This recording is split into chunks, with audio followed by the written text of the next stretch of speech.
carved from pain, scorched by fire, and soaked in silent tears.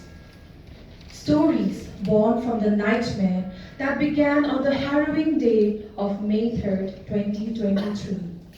A nightmare that the Kukizo women continue to relive. Stories of survival so brutal, they blur the line between life and loss.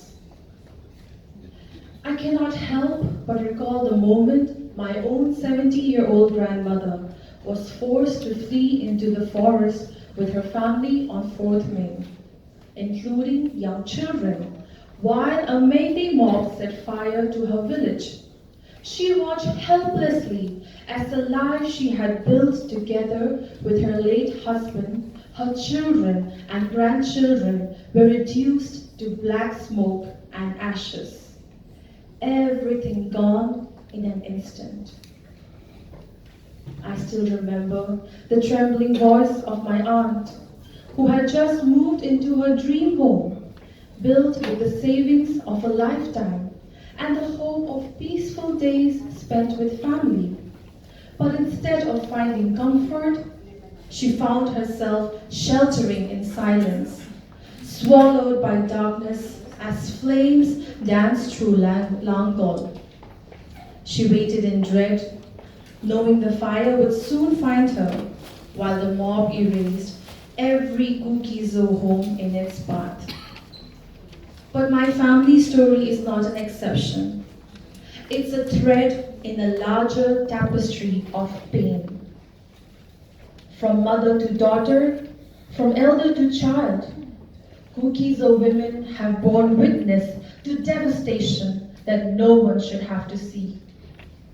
Here are just a few of the many untold stories. One such story is that of Grace Nongaikin. On May 4th, her life, like so many others, was torn apart in an instant. She fled with her family, her mother and son in one car, while she, 9 months pregnant, rode in another. The mob stopped the first car, setting it ablaze before their eyes. She watched in horror as the fire consumed everything, leaving behind only ashes and loss. 2 family members were killed, but by some miracle, her mother and her baby survived. 10 days later, in Dibrugarh, she gave birth to a healthy girl by a C-section.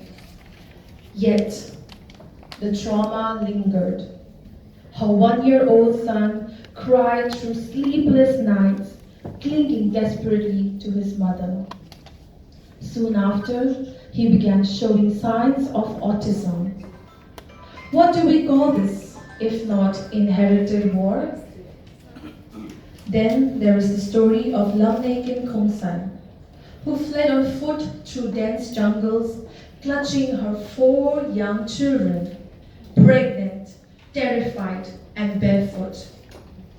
She delivered her baby shortly after in the chaos of displacement. The child was born with a serious health issue and needed urgent surgery, something nearly impossible in a relief camp with no proper facilities. Her older children, once bright students, were forced to abandon school. There was no classroom to return to, only the passing need to survive.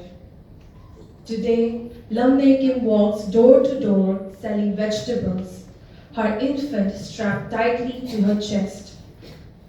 Her journey is not fueled by strength alone, but by necessity, a mother's will to keep her children alive, even when the world has turned its back. Research confirms that exposure to violence during pregnancy is associated with miscarriage, preterm birth, and long-term developmental disorders in infants. The war didn't just destroy homes, it rewired the bodies of unborn children. There is a father whose voice now carries